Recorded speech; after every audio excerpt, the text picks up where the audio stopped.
Hello guys, John with you, and it's time now for another unboxing. Yep, another unboxing. Now this is a brand new kit from ZVEZDA. When I say brand new, it came out this year. Okay, this is not going to be the first unboxing of it. There's unboxings of it in Russian.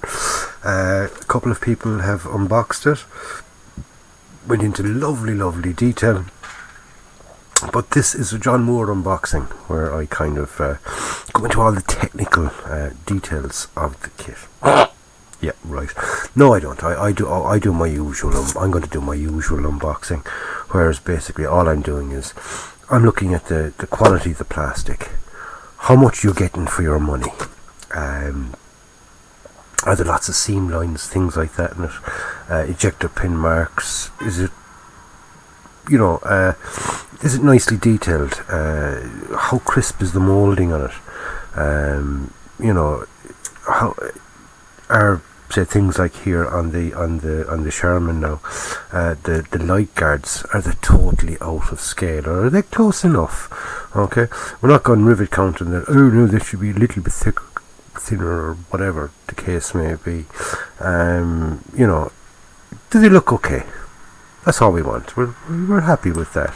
And basically what kind of condition the plastic is in. Is it good quality plastic? Is it that cheap, crappy stuff?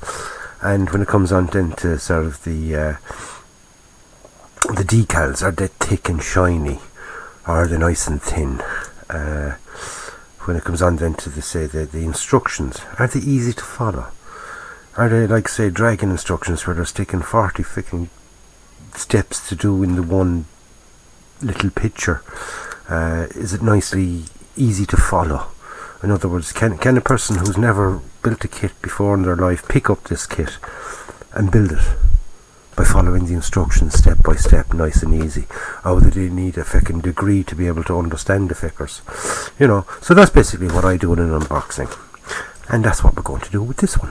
Okay, it's the medium tank M4A2 Sherman 75mm. Okay, this version of the Sherman wasn't really used in Europe by the Allies, apart from the Russians. Okay, the Russians used it in it was a Lend-Lease one that they gave to the Russians, but it was also used by the US Marine Corps then in the Pacific. They used it. So it gives you markings for both. Okay, you can get the Russian Lend-Lease markings, or you can get or it gives you the markings for the U.S. Marine Corps in one of the on their island hopping campaign. Now, you'd have to excuse this. See here, that big shiny thing there. Okay, you have to excuse that. That's my light, and if I turn it off, it's going to be dark. Obvious. You know what I mean? Where was Jesus when the light went out? In the dark. Anyway, that's the box art. It's it gives it in the Russian markings.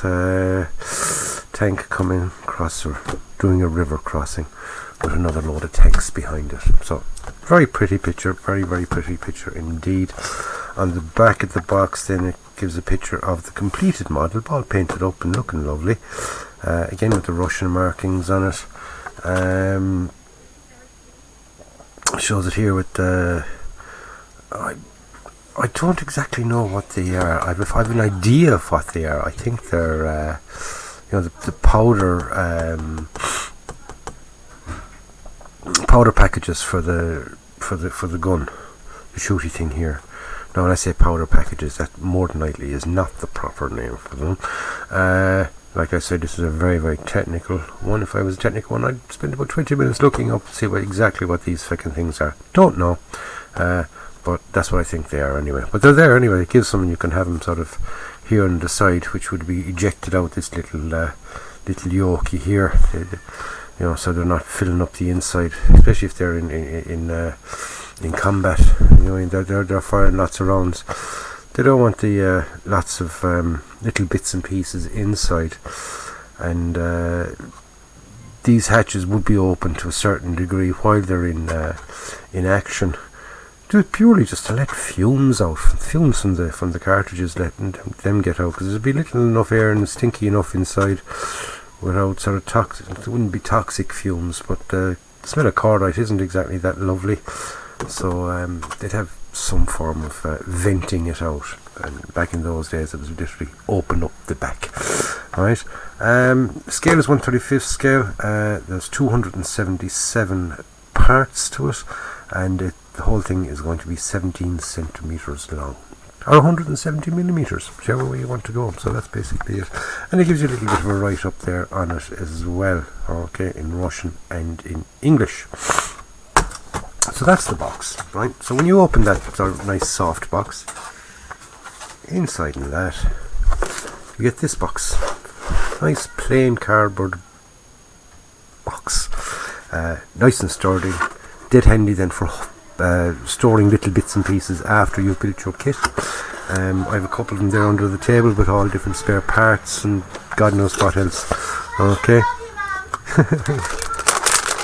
Right, so inside that we get a bag with our sprues. Now, I have said this in the past, I don't like the idea of all the parts in one bag. Okay, it causes warping on larger pieces and things like that. Don't like it, not a lover of it, but you know, basically can't get away from it. We'll have a look at all the sprues now in a minute. We'll have a look at what else we get. We get a little Ziploc bag here with our decals and our clear parts. We get a instruction sheet. We've got a painting and marking guide. Okay, both sides, one side for the Russians and the other side for the Americans.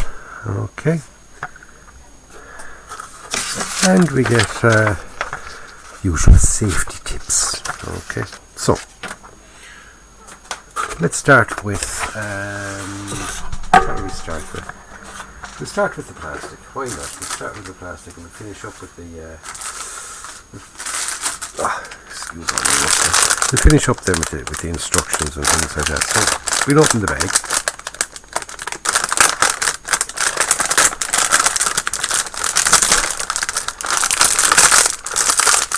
Nice and careful, making sure I don't rip myself to shreds with a scalpel, hobby knife, whatever you use.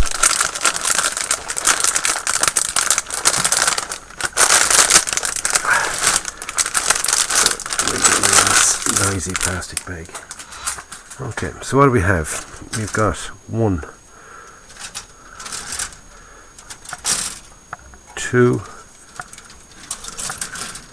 3, 4, 5, 6, 7, 8 sprues. Okay, so those two are identical and those two are identical. Right, we've another one of those, which is that one there. So we've got 3 of those. Yeah, we have 3 of those sprues. Just double check, make sure I'm not spouting rubbish here.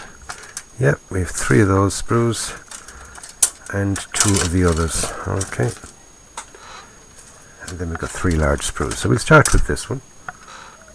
We look at them one at a time, one bit by bit, and we'll do our usual,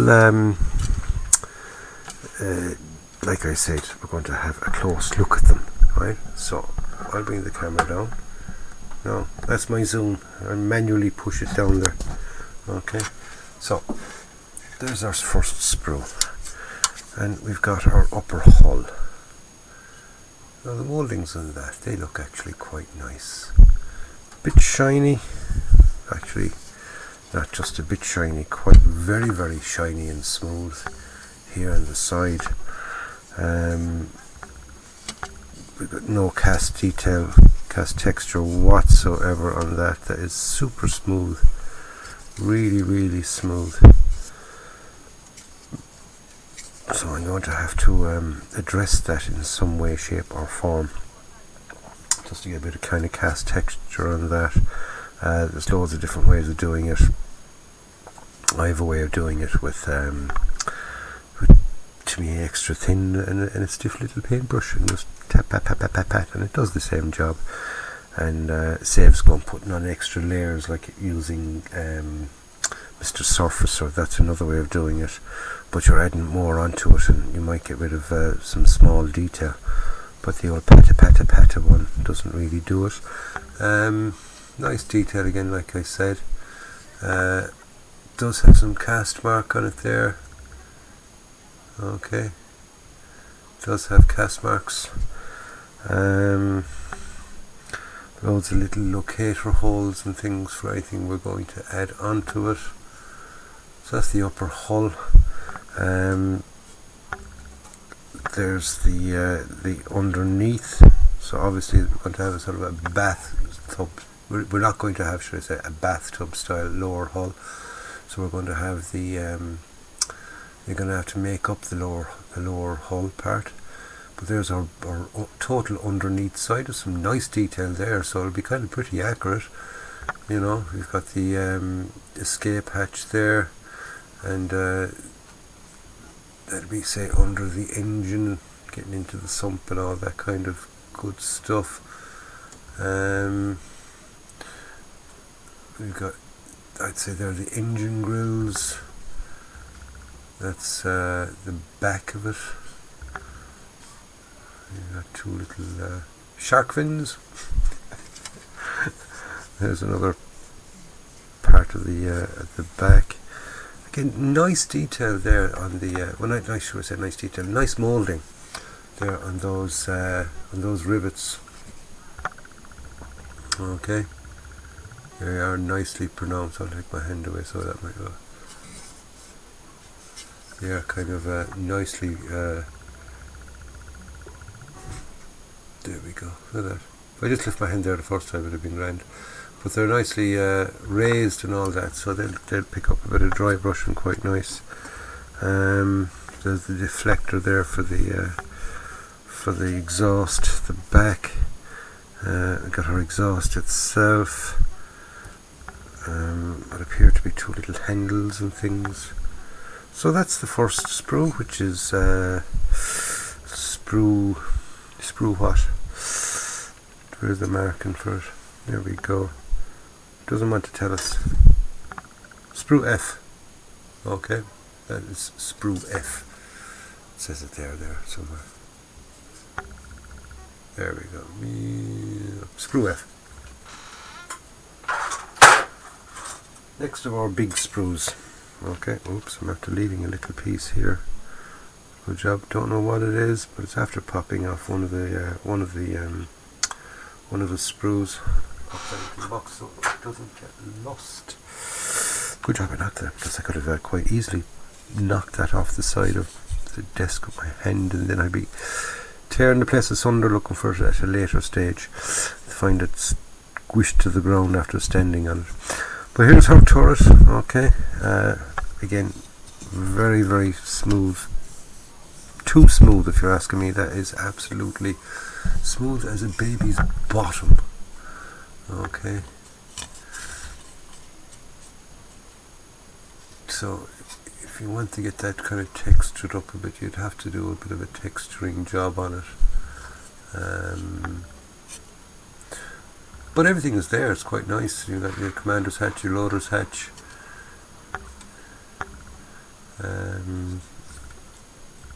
Socket there for the aerial. There's the turret ring. We've got the mantlet. I presume that's the gun itself. Okay, it's only a 75. Single piece, nice and round. Does it probably give then a two-piece? No. There's our. I'd say there. That's them. I'd say that's the front of the barrel, giving you a choice of two. Don't know. We'll see as they be build. There's our 50 cal shooty thing. Okay. Mounting for the 50 cal shooty thing.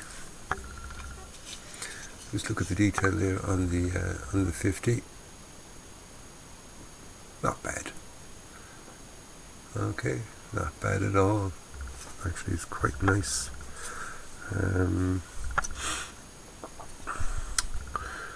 Loads of other little bits and bobs. We've got the commander's cupola there. Okay. Nicely detailed. We've got some nice bolt detail there on the on the cover there for the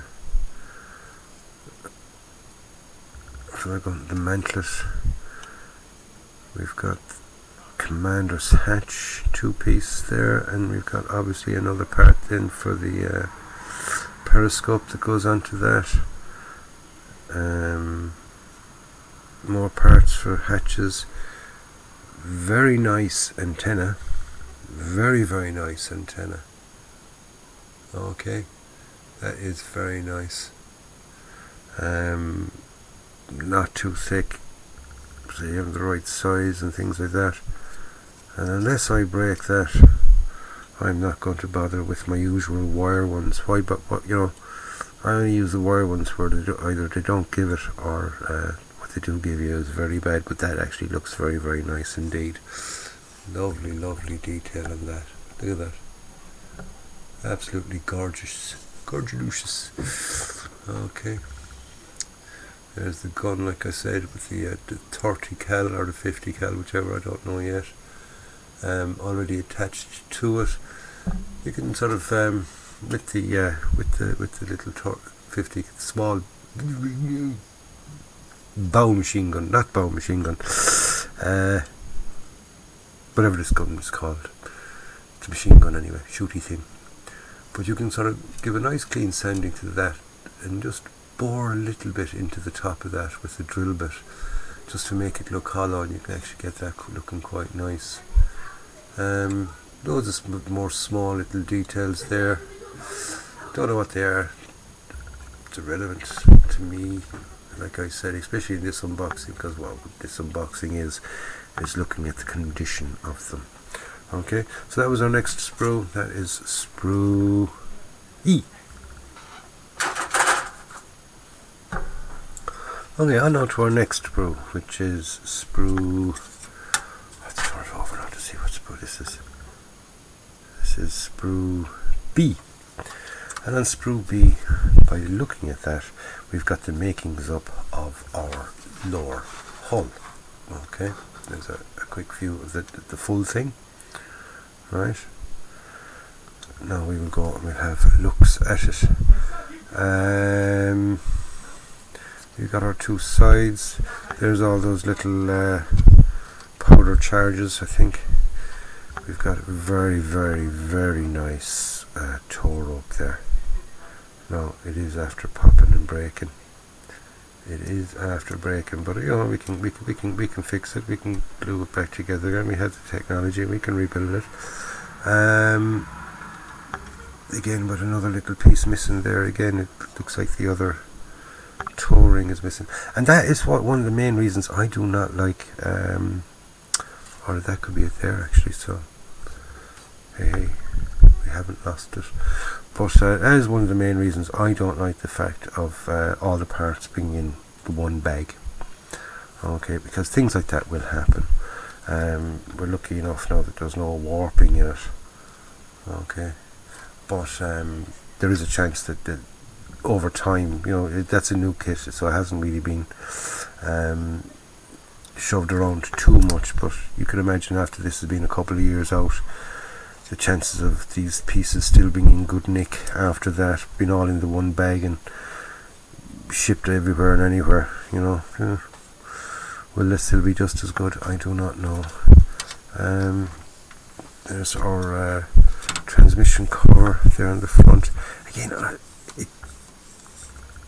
there's no texture there whatsoever, so it'll literally be a case of just build it before you go putting anything extra on it. You know, build the bare bones of it. Don't go attaching anything onto it, and then you know, do some texturing on it, and then go attaching all your little bits and bobs. There's various other little bits and pieces there. Like I said, I do not know. Gun travel lock. I'd say it's an internal support. Pioneer tools, very nicely detailed shovel there. very nice indeed, actually. A very, very nice shovel. Okay, so we've got a shovel. We've got tanker's bar, pickaxe, axe. There's our light guards. Now they look okay to me, but you know, like I said at the start, you know, whether they're too big or look out of scale, you don't really know until the whole thing is together, and then you can kind of really make that judgment. But they do look a little bit on the chunky side, alright, but you know, like I said, we'll wait until it's built and then we make our judgment on it. Loads of little small parts. Moulding seems quite nice. I'm not finding ejector pin marks anywhere. Okay, anywhere that's, you know, especially in areas that are going to be visible, but you know, obviously you're going to have them on the interiors, especially on large pieces. But on the small parts, I'm not finding any, and it's actually quite nice because you got these little extra tabs, and that's what's been kind of used as the ejectors. But we do have a brake in it, like I said, and it's right at the tab. But you know yourself, once all that's put down, if that's a little bit of the glue, and that'll fix that. There's our driver and co-driver's hatches. Okay, so that was the third of our big sprues. We're on to the two little sprues. We'll do this one first, which is, we've 3 of these, okay, and these are our suspension and wheels and return rollers wheels, okay. We look at these suspension parts first. Now, I can't remember now, to be honest with you. I'm not, like I said, I'm not very technically minded. Where this is the HVSS or the VVSS. I think it's the HV, the horizontal, or is it the vertical? To be honest with you, I don't feckin' know. You think I'd know at this feckin' stage. But I don't. But it's the something SS, anyway, okay? Suspension system. One is a horizontal volute, and the other is vertical. And volute basically is onto these springs. I think this is the vertical one, because those springs go on vertically, as in up and down, as opposed to horizontally. Okay, so it's the earlier type suspension on it, and we've got our wheels. Now, by the looks of that, we seem to have 2 different types of wheels. Okay, so whether it's, say, the version they sent to America had those wheels, you know, they kept for themselves, and this is the ones that they sent to the Russians. Don't know, and again, like I said, we'll find out in the building. But the detail is nice on all of them anyway, especially on that suspension part there. Now, there doesn't look to be too many parts in it, so I'd say it's going to be quite easily put together. Okay, I have built a couple of these in the past, different versions and different makes and all that. And one or two of them can be pretty awkward, but this one looks quite okay. Moulding looks lovely. It does. Moulding is very nice on those. Okay. So that is sprue.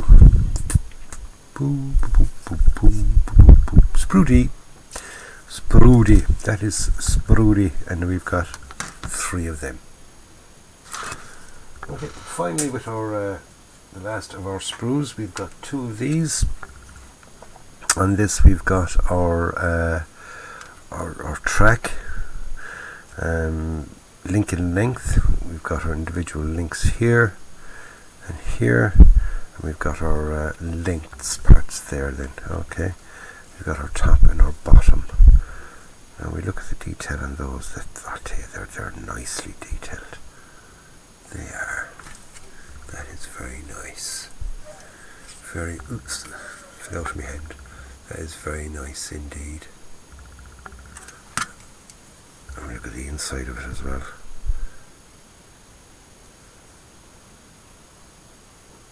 That is very nice.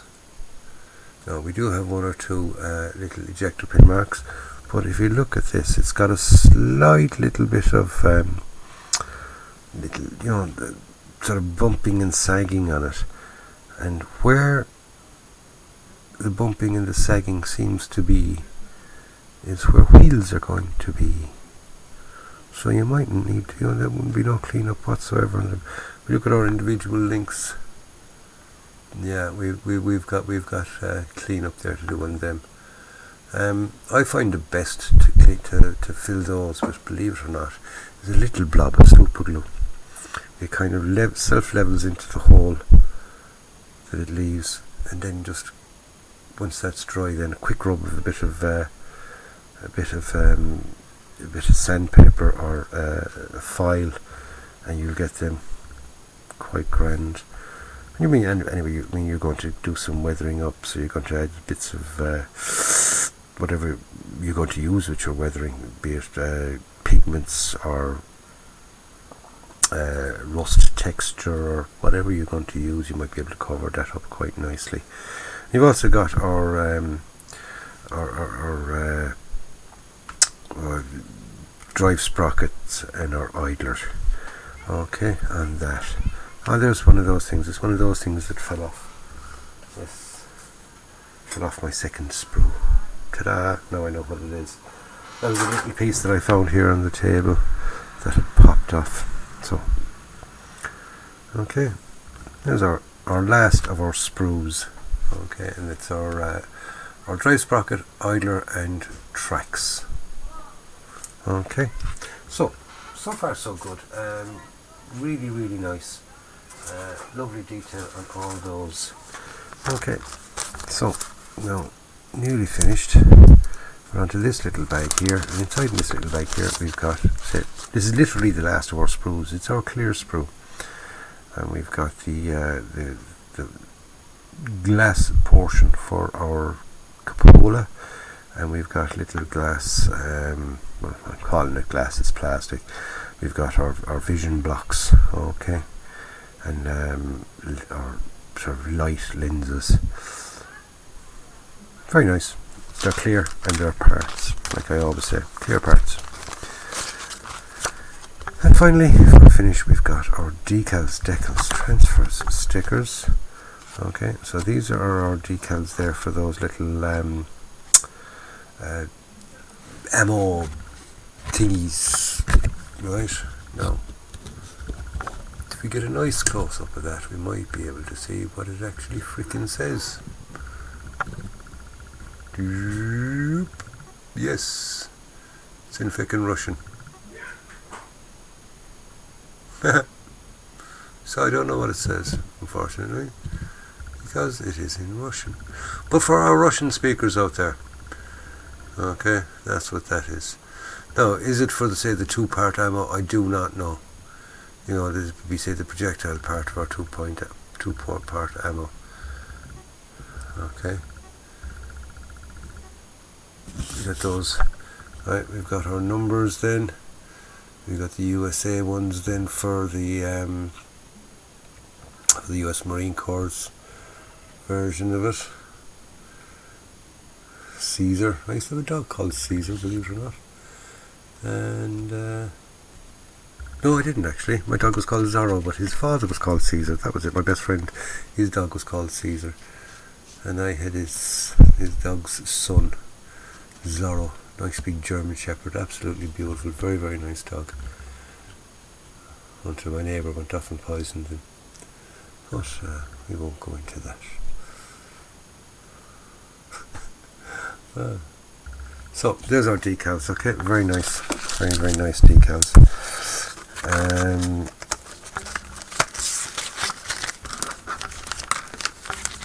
Sure, now that I put the clear part of that side of the decal, so I'm not going to scraping them or getting them damaged.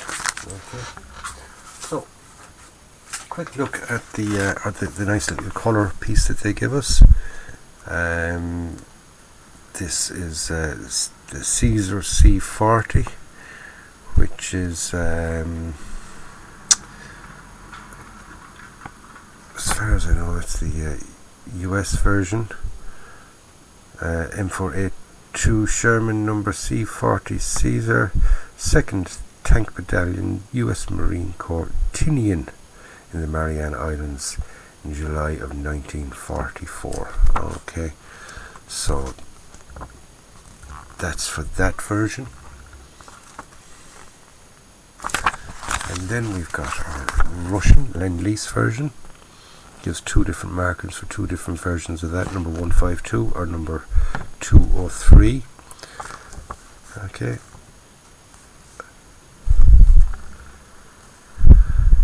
It's the 203 of the Soviet 244th Tank Regiment at Yalta, April of 1944. And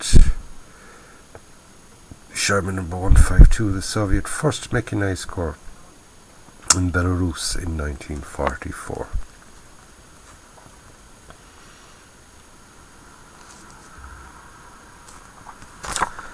So that's the painting and marking guide.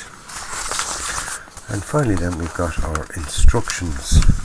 Our instructions is a single sheet, foldy outy type. Starts off with a nice sprue map. Hold on, I'll bring the camera back again just a little bit so we can get it all in. Okay, starts off with a sprue map.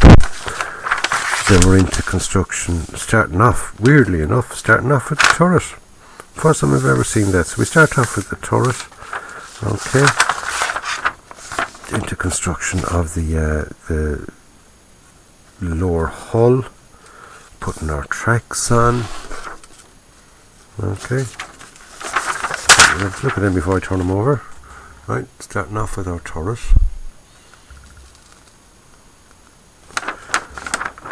Then our lower hull.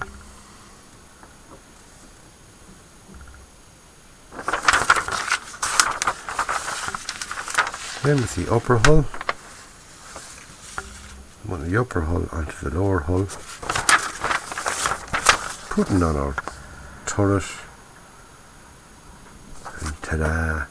Finished. And then you're into your painting. Okay, so that's it, lads.